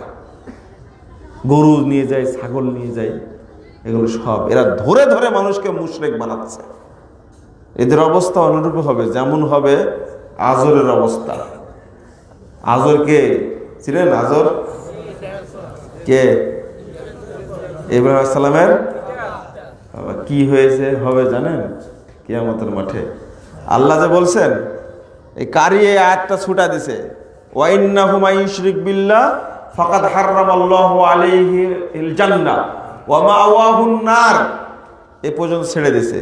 পরে আছে ওমা লিয-যালিমিনা মিন আনসার, এটা সূরা মায়েদা 72 নম্বর আয়াত। এদের জন্য কিয়ামতের মাঠে কোনো সাহায্যকারী থাকবে না, কেউ যাবে না। কি কঠোর জিনিস! আল্লাহ ক্ষমা করবেন না, রাসূল সুপারিশ করবেন না। আল্লাহ রাসূল বলেছেন, 2441 নম্বর হাদিস তিরমিজির মধ্যে এসেছে, ফাখতারতুশ শাফাআহ ওয়া হিয়া লিমান মাতা লা ইউশরিক বিল্লাহি শাইআ, আমার সুপারিশ তার জন্য যে মারা গেছে অত শিরিক করেনি, আমি তার জন্য সুপারিশ করব। বলুন আলহামদুলিল্লাহ। চিন্তা করেন, শিরিক করবেন না। শিরিক না থাকলে আল্লাহ পৃথিবীতে নিরাপত্তা দিবে, কিয়ামতের মাঠেও নিরাপত্তা দিবেন। আল্লাহ বলছেন, আল্লাযীনা আমানু ওয়া লাম ইয়ালবিসু ঈমানাহুম বিযুলমিন উলাইকা লাহুমুল আমনু ওয়া হুম মুহতাদুন। তো এই যতটুকু বললাম ততটুকু সন্তুষ্ট হন যে শিরিক থেকে আমাদের বিরত থাকতে হবে। প্রশ্ন করে একটা, আপনাদের বাড়িতে মাটির চুলা আছে কার কার? হাত তোলেন তো একটু, হাত নামান। এই চুলা এই পূর্ব পশ্চিমে কার কার বাড়িতে আছে? হাত তোলেন।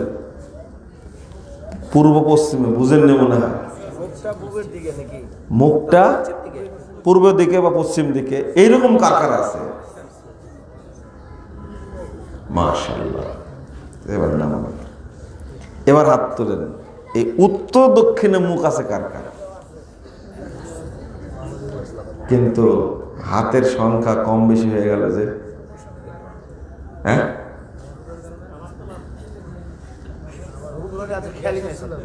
খেয়ালই নেই। আমি খেয়াল করেছি পূর্ব পশ্চিমে এই চুলার মুখটা বেশি হাত তুললো, কারণ কি? আর উত্তর দক্ষিণে নাই, এর কারণ কি? শিরিক শিখায় দিয়েছে বহু আগেই। মানে উত্তর দক্ষিণে এই চুলা রাখলে আগুন দিলে কিন্তু মৃত্যু ব্যক্তির মুখে আগুন দেওয়া হয়, বুঝছেন? কোন বুড়ি বুড়ি আর দাদি আর নানি, এরা হলো শিরিকের ফ্যাক্টরি। ওরা শিরিক উৎপাদন করে বাড়িতে বসে বসে, বুঝছেন? এই করলে ওই হয়, এই করলে সেই হয়, খামাখা কিচ্ছু জানে না, বোকা বুড়ি এইগুলো বলছে। মহিলারা আমাকে গালিগালাজ করবে, গালিগালাজ না, এতই শিরিক করা করে মহিলারা। আর পুরুষরাই, বুড়ারা বেদাত বেশি করে। বুড়াদেরকে যতই বলেন না কেন, না মানবে না। হ্যাঁ মানবো, 40 বছর যাবত করে আসছি, এখন ছাড়বো? ও দলিল, এটা আর কোনো দলিল নেই। বলো যে বাপ দাদা করে আসছে, ওরা জাহান্নামে গেলে আমরাও জাহান্নামে যাবো। মরবো কত নম্বর বলেন দেখি, বোকা কত নম্বর? বাপদা জাহান্নামে গেলেও জাহান্নামে যাবে, এটা কোনো কথা হলো? এখানে জবাবও আছে আমার। বাপদাদা যা করবে তাই যদি করে, এর জবাবও আছে আমার কাছে। আপনার ছেলের নুনু কাটার সময় অনুষ্ঠান করেন কেন? বুঝেন, মুসলমানি দেওয়ার সময় করেন না? তো আপনার দাদার নুনু কাটার সময় ওই অনুষ্ঠান হয়েছিল? হয়েছিল? তখন তো হয়নি, এখন করছেন কেন? বুঝেননি কথা আপনারা? হ্যাঁ, লা ইলাহা ইল্লাল্লাহ। আশ্চর্য। এখন একটা জমিতে ধান হচ্ছে 40 মুন। কয় মুন? আপনার দাদা যখন ওই জমিতে ধান চাষ করেছে কয় মুন হয়েছে? 5 মুন। আমি ফতোয়া দিয়ে গেলাম, এখন বর্তমানে এই 35 মুন ধান খাওয়া আপনার জন্য হারাম, এই মসজিদে দান করে দিবেন। বাপ যেহেতু এই জমির ধান 5 মুনি খাইছে, আপনাকে 5 মুনি খাবেন। এবার আপনি স্বার্থপর মানুষ না, এবার স্বার্থপর আপনি পারবেন? তা পারবেন না। বুঝেননি কথা? তো কেন বাপ দাদা দোহাই দেন আপনি? হ্যাঁ, আপনার দাদি তো বেঁচে আছে, দাদিকে জিজ্ঞেস করেন, দাদি তুমি কি ম্যারেজ ডে পালন করো নাকি? দাদি বলবে যে ম্যারেজ আর কি ডেই বা কি বোঝাস তুই? ওদের জীবনে কোনোদিন বিবাহ বার্ষিকী আসেনি, কিন্তু এখন তো প্রতি বছরে আপনি বিবাহ বার্ষিকী করেন, তাই না? খাসরামি করার জায়গা পান না? ভালো হয়ে যান, ভালো হয়ে যান। এই ফালতু আগের কথা বলেন কেন? এটা সমাজ সংস্কার করা এত জটিল কাজ। যারা সমাজের লোক তারা যে এত বোকা, বেদাতিরা তো মূর্খ, আগেই বললাম। সমাজের লোক যাদের কাছে দলিল দিয়ে বুঝানো হচ্ছে, এরপরে মানবে না। সুজা একই কথা। আরে আগের আলেম কম জানতেন নাকি? কি বলা যায় বলেন দেখি? কোনদিন বলেছি আমরা আগের আলেমগণ কম জানতেন? এটা বলেছি? বরং বলে আগের আলেম অনেক জানতেন, কিন্তু সব জানতেন এটা ঠিক না। এবার হয়েছে? আগের আলেম অনেক জানতেন, এতে কোনো সন্দেহ নাই, কিন্তু সব জানতেন এটা কি ঠিক? হ্যাঁ, এই জায়গায় বুঝেন। উমর রাদিয়াল্লাহু আনহু সংশোধন করে দিতে পারে, তার যদি ভুল হয়, আলেমের ভুল হতে পারে না? এটা স্বীকার করবেন না তো? বুগদাদি কায়দা পড়া ইমাম 56 বছর ইমামতি করে, আপনার বিশ্বাস এর চেয়ে বড় আলেম পৃথিবীতে নেই। মানে মোনাজাত যদি না করে তাহলে সভাপতির চোখে হলো এ কিছু জানে না, আর যদি মোনাজাত করে তো বলবে পৃথিবীতে এত বড় আলেম নাই। অথচ বুগদাদি কায়দা ছাড়া কিচ্ছু পড়ে না। কথা বুঝেননি? বহু মোল্লার কাছে বসেছি, আগের মোল্লা কিছুই জানে না, কিন্তু ইমামতির বয়স 60 বছর। কয় বছর? সভাপতি মনে করে যে মক্কার ইমাম হচ্ছে বড় ইমাম এটা, অথচ এই ইমাম বাথরুম থেকে বেরোয়ার দোয়া দেয় না। বুঝেননি? যে তুয়া ইমাম শিখাইছে, এটা যদি আপনাদের বলি তা হাসতে হাসতে আপনার পেট ব্যথা হয়ে যাবে। কি দোয়া শিখাইছে জানেন? ইমাম সাহেব দোয়া শিখাচ্ছে। ইমাম কত বেয়াদব, শিখাচ্ছে খাওয়ার পরে দোয়া শিখাচ্ছে, আল্লাহুম্মা ইন্নী আউযু বিকা মিনাল খুবুসি ওয়াল খাবায়েস। হাসছেন কেন আপনারা? ও ইমাম এটাও জানে না যে খাওয়ার পরে কোন দোয়া করতে হয়। কথা বুঝতে পারলেন? কোন জায়গায় কোন দোয়া পড়তে হয়, ঠিক মুক্তাদি ওরকম। মাশাআল্লাহ। দাদা আর নাতি দাওয়াত খেয়ে আসছে, এই দোয়া পড়লি? কিসের দোয়া দাদা? খাওয়ার পরের দোয়া। তো মুখস্থ নাই যে পড়। বিসমিল্লাহ আল্লাহুম্মা জান্নিবনি মিনাশ শাইতান, কিসের দোয়া এটা? এটা দাদা শিখাই দিচ্ছে। এটা কাক শিখাচ্ছে? দাদা দাদাও না জানি আর নাতেও কি এরকমই হবে। যদি ইমামের উপরে দিয়ে ভর বিসমিল্লাহ আল্লাহু আকবার এইভাবে যদি মারেন, তাহলে আপনার অবস্থা এরকমই হবে। ইমামের কোনোদিন যাচাই করে দেখেননি, যা বলেছে ইমাম সেটাকে আমিন বলেছেন, তাই না? আর মুকাররম একটা গল্প করে, খুব সুন্দর লাগে, যে পীরের মুরিদরা অনেক টাইম হয়ে গেছে, তাই না? এই শেষ করবো ইনশাআল্লাহ। 2 ঘন্টা 1 ঘন্টা পার হয়ে গেছে, 1 ঘন্টা 10 মিনিট হয়েছে।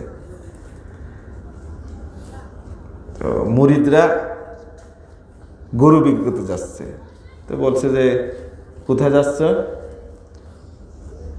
যে গাই বিক্রি করতে যাচ্ছে। তো লোকজন বলছে গাই না তো ষাঁড় দেখাই যাচ্ছে। কি বললেন? গাই বিক্রি করতে যাচ্ছে, এটা বলছে কেন? বলে যে ষাঁড় বিক্রি করতে যাচ্ছে। হুজুর বলেছে গাই, ষাঁড় হলেও সমস্যা না। কি বুঝলেন কথা? একে বলে মুকাল্লিদ। লেজটা সাইডে তো দেখা যায়, গাই না ষাঁড় দেখা যায় না? তা আপনারা কেমন মুরিদ হলেন? তদন্ত করে দেখলেন না, তদন্ত করে দেখলেন না যে গোস্তে জিকির করে কিনা? দেখছেন কোনদিন? কোন পাগলামি! আজকে যদি উমর রাদিয়াল্লাহু যুগ হতো, আর যদি ইসলামী রাষ্ট্র হয় ভাই, তাহলে এদের কি অবস্থা হয় বলেন তো দেখি। আল্লাহ সানাউল্লাহ অমৃতসর রাহিমাহুল্লাহ, তিনি এক পীরের কাছে গেছে। পীর পুরোটাই ন্যাংটা। কি? পুরোটাই ন্যাংটা, ন্যাংটা বাবা। হ্যাঁ, তো বলছে যে এই তুই ন্যাংটা কেন? ন্যাংটা মানে আমি জন্মদিনের পোশাকে আছি। নতুন ফতোয়া দিয়েছে, আমি নিষ্পাপ। যখন বাচ্চা জন্ম নেয় নিষ্পাপ হয় না? তো বলছে আমি মারেফত হাসিল করে নিষ্পাপ হয়ে গেছি, এই জন্য একটা অবস্থায় আছে। পদের পদের বদ পীর। আমি এই পীর ফকিরকে, এরা সব ধোঁকাবাজ, ধান্দাবাজ, প্রতারক, সব শুধু মানুষের পকেট সাফ করা। সানাউল্লাহ অমৃতসর বলছেন যে তুমি তো ওইটা কি বেড়ে আছে? শয়তান বলে যে ওইটা আলিফ।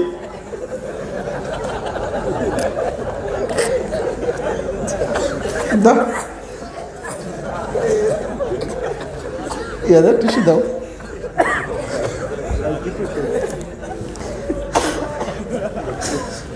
দুর্ভাগ্য,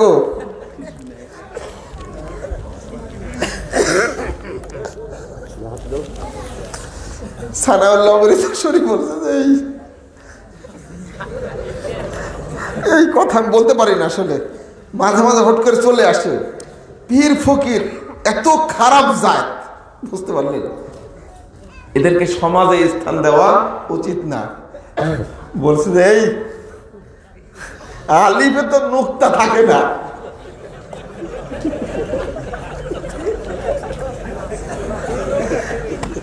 নুক্তা কিসের? বাইরে আছে ছোট ছোট। না আপনারা হাসছেন, বলা যাবে না।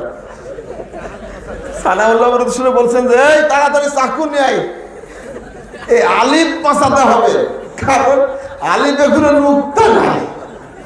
এবার কি হবে বলেন দেখি? তখন ওই ল্যাংটা দৌড়ে এসে পাশে ধরছে, আমাকে মাফ করো, আমি আর ধান্দাবাজি করবো না।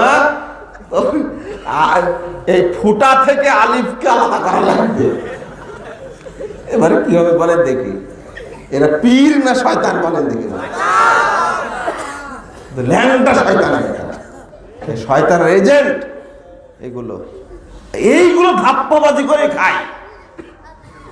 আর বাংলাদেশে এই সমস্ত পীরে মুগাকে, এই ন্যাংটা পীর তেনাফির এই শয়তানদেরকে পুষে বাংলাদেশের এক শ্রেণীর টাকাওয়ালারা। মসজিদে টাকা দেওয়ার লোক নাই, মাদ্রাসায় টাকা দেওয়ার লোক নাই। এই করোনা কালীন গেল, কওমি মাদ্রাসা টিচাররা বেতন পায়নি, কত কষ্টে দিন কাটছে। কিন্তু পীরের মাজারে যখন উরুস হয়েছে, 3 দিন ঔরুসে 30 কোটি টাকা হচ্ছে। একটা ছোটখাটো মাজার উরুস হওয়ার পরে 7 কোটি টাকা, বস্তাকে বস্তা টাকা। এরা বিনা পুঁজির ব্যবসা করে। তো আপনাদের অনুরোধ করব, এই শিরিক বেদাতের জঞ্জাল থেকে নিজের জীবনকে হেফাজত করার চেষ্টা করুন। বলুন ইনশাআল্লাহ।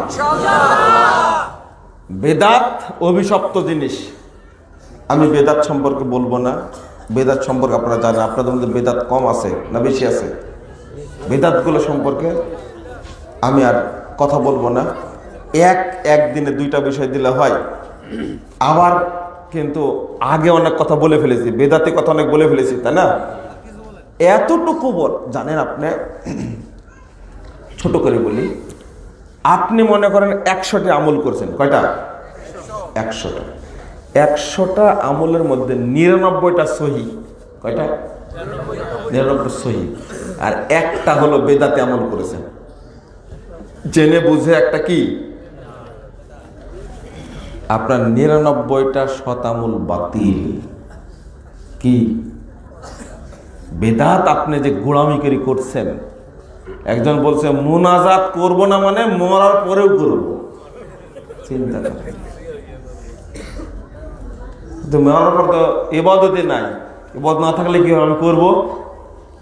জিদ ভিতরে কত। তা আপনি জেনে বুঝে বেদাত করছেন। বেদাত কত খারাপ জিনিস। এখানে আজকে তওবা করেন আমার কাছে। এই কয়েকজন আজকে 2 হাতে মুসাফা করেছে আমার সাথে। এই হাত সব জায়গায় লাগানো যায়, তবে আমার ডান হাতে লাগালেন কেন? এটা বলেন দেখি। আমার হাত বাম হাত ফাঁকা ছিল না? ছিল, কাজে লাগাতে হতো তখন, মনে হয় কাজে লাগালে বুঝতে পারেননি। আহলে হাদিসের বাচ্চা আহলে হাদিস সমাজে বসবাস করে, নামাজ পড়ে, ও আবার 2 হাতে মুসাফা করে কেন? যখন 2 হাত দেয় মনে হয় কানের নিচে মারে একটা থাপ্পড়। বুঝেননি কথা? আর করবেন কোনোদিন? লা ইলাহা ইল্লাল্লাহ, কোনোদিন না। আল্লাহ রাসূল বলেছেন, অনেক বক্তব্যে বলেছে, আজকে অত খোলা বলবো না। 2 জন মুসলিম ব্যক্তি যদি মুসাফা করে, পৃথক হওয়ার আগেই উভয়ের সমস্ত পাপ ক্ষমা হয়ে যায়। 5212 নম্বর হাদিস আবু দাউদের মধ্যে এসেছে, মা মিন মুসলিমাইনি ইয়ালতাকিয়ানি ফায়াতাসাফাহান ইল্লা গুফিরা লাহুমা ক্বাবলা আন ইফতারিকা। পৃথক হওয়ার আগেই উভয়ের পাপ ক্ষমা হয়ে যায়। 245 নম্বর হাদিস তাবরানী আওসাতের মধ্যে এসেছে, ইন্নাল মুমিনা ইযা লাকিয়াল মুমিন। একজন মুমিন আর একজন মুমিনের সাথে সাক্ষাৎ করে, ফা আখাযা বিয়াদি, এক হাত ধরে। দেখেন, এক হাতের কথা এসেছে, এক হাত ধরে। হাদিসের সনদ সহিহ। ফাতাসাফাহা, অথবা দুজনে মুসাফা করে। ফাতানাসারাত খাতায়াহুমা কামা ইয়াতানাসারু ওরাকুশ শাজারা। তাদের উভয়ের পাপ এমন ভাবে ঝরে যায়, পাপ থেকে মুক্ত হয়ে যায়, যেভাবে গাছের পাতা পড়ে গাছ নাড়া হয়ে যায়। শীতকালে গাছের পাতা পড়ে না, পড়ে নাড়া হয়ে যায় না গাছ? ঠিক মুসাফা করার সাথে সাথে উভয়ে পাপ থেকে মুক্ত হয়ে যায়। 2 হাতে করলে কি হবে? এবার পাপ কমবে না বাড়বে? বাড়বে। বলেন, আর জীবনে 2 হাতে মুসাফা করবেন? ইনশাল্লাহ। ঠিক তো? এখান থেকে নামার সময় যদি করেন তাহলে কি হবে? বিচার কি হবে বলেন দেখি। আমি বাম হাত লাগাবো? বুকে হাত দিবেন আর চুমু খাবেন? এখন বুকে হাত দেয় না। আগে দেখতাম মুসাফাকের 2 হাত লাগা, 1 হাত ছড়া নিয়ে পেটে মুছতো, আর এখন দেখছি 2 হাত দেয় এইভাবে পেটে মুছে আর মুখে মুখে, মানে মহাব্বতটা বুকে, পেটে, মুখে জড়া থাকে। এই মুসাফার সাথে কতগুলো বেদাত যোগ হয়েছে খেয়াল করেছেন? অতএব বেদাতি কর্ম শয়তানি তৈরি করেছে। কোরআনের আয়াত, আমার বক্তব্য শুনে নেন। বেদাতি কর্মের আবিষ্কারক হলো কি? শয়তান। শয়তান মানুষের মধ্যে বুদ্ধি দিছে। এই মুসাফার ফজিলতকে ধ্বংস করার জন্য ইবলিস শয়তান এগুলো তৈরি করেছে। আল্লাহ রাব্বুল আলামিন আমাদের সবাইকে হেফাজত করুন, আমিন। আবার মনে করে দিই, আমি কয়েকটা টাকা দিই, আছে চাদর কিছু দিতে হবে না, দোয়া পড়েন আমার সাথে। টাকা দিবেন তো? প্রশ্ন উত্তর দেব না, টাকা দিবেন ইনশাল্লাহ? আমি কিন্তু দিয়েছি। আপনারা, আমি দোয়া পড়বো আর সবাই এখানে দিয়ে যাবেন। রুমাল দেওয়া হবে না। আর দিবেন না কারা কারা? হাত তুলেন তো দেখি। আপনার মনে ইচ্ছা আছে দিব না আজকে, কে কে আছে এরকম দিবেন না? বলেন তো দেখি। এই আসেন আসেন, আপনার খুব দরকার।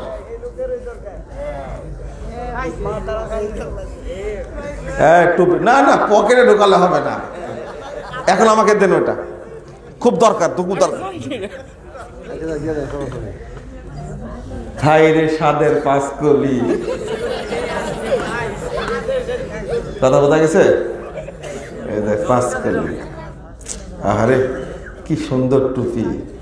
এই পাক পাঞ্জাতন নিয়ে ঘুরে বেড়াচ্ছেন আপনি? না, আমি জানি না। জানেন না তাই না? আজকে তো জানলেন।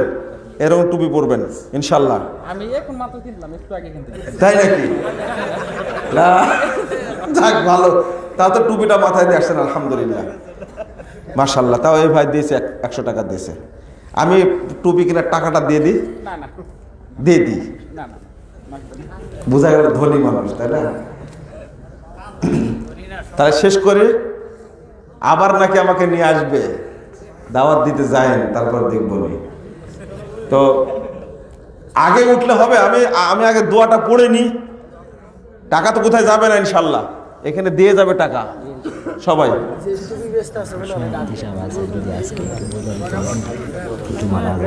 আচ্ছা আচ্ছা, একটু একটু থামেন, পোস্ট 2টা আছে, বেশি না। আচ্ছা ঠিক আছে। সিগারেট খেয়ে নামাজ পড়লে নামাজ কবুল হবে কি? সিগারেট খোর আছে নাকি এখানে? তো কি ওয়াজ করলাম আজকে তাহলে? এই হারামখোর, জর্দাখোর, সিগারেট বিড়িখোর, গুলখোর না তো গুখোর। একজন বলছে গুল খাওয়া আর গু খাওয়া একই সমান। ঠিক বললেন কেন আপনারা? আপনি জানেন ঠিক? না না, গুল খাওয়া আর গু খাওয়া কখনো এক সমান না। কারণ গুল খেলে, এই হারাম খেলে 40 দিন ইবাদত কবুল হবে না। কিন্তু কেউ যদি গু খায়, এরকম কোনো বিধান আছে? তাহলে গু খাওয়া বেশি ফজিলত পূর্ণ না গুল খাওয়া? চিন্তা করেন। তাহলে গুয়ের চেয়ে কি গুল বেশি খারাপ? নাউযুবিল্লাহ। এরপরেও খাবে মনে হয় নাকি? নামাজ হবে না? সিগারেট খেয়ে নামাজ হবে না? প্রশ্ন আসে না। জুমার দিনে 2 আজান না 1 আজান? সমাধান চাই। হায় হায়, আপনাদের মধ্যে এখনো এগুলো আছে। এটা শোনেন, কিছু কিছু জিনিস আছে, আমি যদি আমার পরিবার মিলে আমি যদি একটা কুরবানি দিই, কারো সাধ্য আছে বলার তুমি একটা কুরবানি দিলে কেন? আছে? বলতে পারবে কেউ? কিন্তু যখন 7 ভাগা দিবেন তখন কি বলবে জানেন? কি বলবে? আরে 7 ভাগা দেওয়া যায়, তবে ইখতিলাফ আছে, না দেওয়াই ভালো। এই যে কথা শুরু হলো, তাই না? কিন্তু যারা ভাগা কুরবানি দেওয়া যায়, আমি জায়েজ ফতোয়া দিচ্ছি, কিন্তু ফতোয়াটা কি আছে? কি আছে? ইখতিলাফ আছে। বুঝেছেন কথাটা? বুঝেননি মনে হয়। ইখতিলাফ আছে, তাহলে ইখতিলাফ থেকে দূরে থাকার জন্য যদি আমি একা একা কুরবানি দিই, কেউ আমাকে বলবে? তো এই আজান নিয়ে যে দ্বন্দ্ব ফ্যাসাদ, যদি আপনি রাসূলুল্লাহ সাল্লাল্লাহু আলাইহি সাল্লামের দিকে ফিরে যান, আপনাকে কেউ বলতে পারবে না তুমি এক আজান দাও কেন। বলতে পারবে? যখন 2 আজান আসবে তখন বলে কেন 2 আজান দেন, এই সে এক আলেম এসে আর এক আলেম ফতোয়া দেবে। এটা বুঝতে পারছেন কথা? তো এই অবস্থা থেকে বাঁচার জন্য, মানুষকে বোঝানোর জন্য আমরা বলি এক আজান দেন, কোনো সমস্যা হবে না ইনশাআল্লাহ। ঠিক আছে? আসলে মানুষের অন্তরটা যদি একটু কি হয়, নরম হয়, তাহলে কিন্তু ঝামেলা হয় না। কিন্তু নরম না, মানুষের অন্তর কি খুব কঠোর, খুব কঠোর। বুঝে কঠোর কিছু লোক, আর না বুঝে লোক কিছু কঠোর। তো রাসূলুল্লাহ সাল্লাল্লাহু ফারুদ্দুহু ইলাল্লাহি ওয়ার রাসূল, আল্লাহ রাসূলের দিকে ফিরে গেলে, আল্লাহর বিধানের দিকে ফিরে গেলে আর কোনো ঝামেলা হয় না। তবে 2 আজান দিবেন, উসমান রাদিয়াল্লাহু আনহু যেমন দিয়েছেন। কি কারণে দিয়েছিলেন? দেখেন আলবানী রাহিমাহুল্লাহর একটা বই আছে খুব চমৎকার, আল আসবিবাতুন নাফিয়া, খুব সুন্দর একটা বই। আলোচনা দেখেন কত সুন্দর আলোচনা করেছেন। হ্যাঁ, আজান মসজিদে দিলে পার্শ্বে কোনো বাজারে শুনতে পায় না।